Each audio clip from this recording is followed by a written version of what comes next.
அனைவருக்கும் வணக்கம். பாரம்பரிய திருவள்ளுவர் குலவம்சம் பிரசன்ன ஜோதிடர் சுப மாரிமுத்து திருப்பூரிலிருந்து இந்த பதிவு உங்களுக்காக. இன்றைக்கு உங்களுக்கு ஒரு அற்புதமான ஒரு விஷயத்தை இந்த பதிவில் உங்களுக்கு கொடுக்க போகிறேன். திருமணமே தடையாக இருக்கிறவங்களுக்கு ஒரு எளிமையான பரிகாரம். இதை இடவிடாமல் கேளுங்க, உங்கள் வாழ்க்கையில் ஒரு மாற்றம் ஏற்படும். இப்போ உங்களுடைய ஜாதகத்தில் 7ஆம் பாவம் சனி, செவ்வாய், ராகு, கேது, 7ஆம் பாவத்தை இந்த கிரகங்கள் பார்த்தாலோ சேர்ந்தாலோ கல்யாணம் தாமதமாகுது. அப்போ ஒரு எளிய பரிகாரம் நம்மளுக்கு கண்டிப்பாக வேணும். அப்போ திருமணம் ஒரு நல்ல விதமாக உங்களுக்கு நல்லா நடக்கணும்னா தாமரை விதை இருக்குது பார்த்தீங்களா, நாட்டு மருந்து கடையில் போய் கேட்டிங்கன்னா தாமரை விதை உங்களுக்கு கொடுப்பாங்க. இந்த தாமரை விதை எதுக்குன்னு கேட்டிங்கன்னா, இந்த விதையை தாமரை குளத்தில் கொண்டு போய் சேத்துல கொஞ்சம் தூவி விட்டுட்டு வந்துடுங்க. அப்போ என்ன ஆகுன்னா, ஒரு 3 மாதத்துக்குள்ள இந்த தாமரை செடியாகி கொடியாகி தாமரை மலர்ந்து தண்ணிக்கு மேலே நிற்கும். அப்போது நம்ம என்ன சொல்கிறோம், தாமரையை ஒரு மகாலட்சுமி, லட்சுமி தாமரையில் குடியிருக்குன்னு சொல்லுவோம். நம்ம வீட்டுக்கு ஒரு மகாலட்சுமி வரணும் அல்லவா? அதற்காகத்தான் தாமரை விதையை குளத்துலையோ சேத்துலையோ ஆற்றுலையோ ஓரத்தில் போட்டுவாங்க. அந்த தாமரை வளர்ந்தாச்சுன்னா உங்களுக்கு மகாலட்சுமி வந்தாச்சு.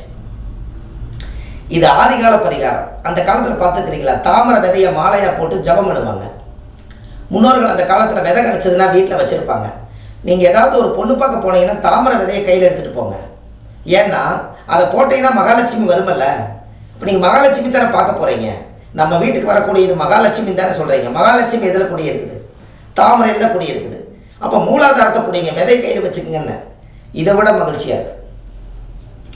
எப்படியெல்லாம் அந்த காலத்தில் முன்னோர்கள் இதை செஞ்சு வச்சுக்கிறாங்க பார்த்தீங்களா? இதெல்லாம் அந்த காலத்தில் இருக்கக்கூடிய விஷயந்தான்.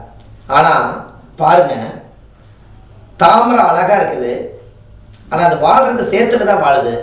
சேரு சகதியை மூக்க பிடிக்கணும், ஆனால் அங்கே தான் மகாலட்சுமி குடியிருக்குது.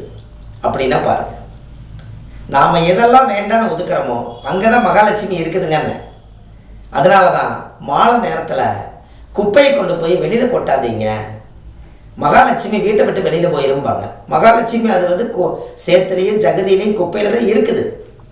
அது நீங்கள் குப்பையோடு கொண்டு போய் கொட்டிங்கன்னா அந்த நேரத்தில் மகாலட்சுமி வீட்டுக்கு வர மகாலட்சுமி நீங்களே வெளியே துரத்தி விட்ட மாதிரி ஆயிடும். அதனால தான் 6 மணிக்கு மேலே சூரிய அஸ்தமனமானால் வீடு கூட்டி குப்பை கொண்டு போய் வெளியில் போடாதீங்கன்னு முன்னோர்கள் அந்த காலத்தில் சொன்னாங்க. கதவு சாத்தி வச்சுருந்தா மாலை நேரத்தில் கதவை திறந்து போய் 6 மணிக்கு மகாலட்சுமி வீட்டுக்குள்ளே எல்லா வீட்டுக்குள்ளேயும் வரும்பாங்க. இதெல்லாம் ஆதி காலத்தில் முன்னோர்கள் இதெல்லாம் சொன்னாங்க இல்லையா? நீங்கள் காதில் கொஞ்சமாவது கேட்டிருப்பீங்களே. இன்றைக்கி எல்லா அப்பார்ட்மெண்ட்லேயும் பாருங்கள், எல்லா கதவும் எல்லா டைமும் சாத்தி தான் இருக்கும். எல்லா கதவுகளுமே எதுக்கு பயந்து எதுக்கு சாத்துறாங்கன்னு தெரியாது. இப்படி மகாலட்சுமி உள்ள வருங்கன்னு. அதனால் கொஞ்சம் ஹோல்ஸ் இருந்தால் அதில் இன்னும் கொஞ்சம் சவரியும். கதவுலையெல்லாம் சின்ன ஓட்டைகள் இருந்துச்சுன்னா அது வழியிலையும் கூட கடவுள் உள்ள வருவாங்களாம். அதனால் திருமணம் யாருக்கெல்லாம் தடையாக இருக்கிறதோ அவங்க ஒரு 3 நாளைக்கு கூச்சப்படாமல் வேலைக்கெல்லாம் போயிட்டு வந்துட்டு சாயந்தரம் 6 மணிக்கு மேலே சாம்பிராணி போக காட்டி தாமரை விதையில் செஞ்ச மாலையை கழுத்தில் போடுங்க. மகாலட்சுமி கிடைக்கும். ஆணுக்காக இருந்தாலும் பெண்ணுக்காக இருந்தாலும் நீங்கள் மகாலட்சுமி தான் அதனுடைய யோகமே. அதனால் நீங்கள் 2 பேருமே செய்யலாம். இதில் ஆண் வேற பெண் வேறங்கிறதுல இல்லை. அந்த விதையை போட்டாலே மகாலட்சுமி வாசம் செய்யும். உங்களுக்கு நினச்ச காரியம் கைகூடும். கண்டிப்பாக இந்த பதிவை நீங்கள் கேட்டுட்டு நீங்கள் எல்லாத்துக்கும் இதை ஷேர் பண்ணுங்கள். இது எளிமையான பரிகாரம், காசு இல்லாத பரிகாரம். நீங்கள் வீட்டிலையே செய்யலாம். தலைமேட்டு கடையில் தாமரப்பு விதையை தலைமேட்டை வச்சு 7 நாள் தூங்கி எந்திரிச்சாலே உங்களுக்கு மகாலட்சுமி வாசம் செஞ்சாலே உங்களுக்கு காசு பிடிச்ச தரித்திரம், குடும்பத்தை பிடிச்ச தரித்திரம் வெளியில் போயிடும். அந்த காலத்தில் இதெல்லாம் மூலாதாரமாக வச்சுருக்காங்க பாருங்கள். அதனால் கண்டிப்பாக இந்த பதிவை கேட்டுட்டு நீங்களும் பயன்பெறணும் என்று சொல்லி இந்த பதிவை நான் உங்களுக்கு கொடுக்குறேன். அடுத்த பதிவில் உங்களை சந்திக்கிறேன். சுப மாரிமுத்து. நன்றி.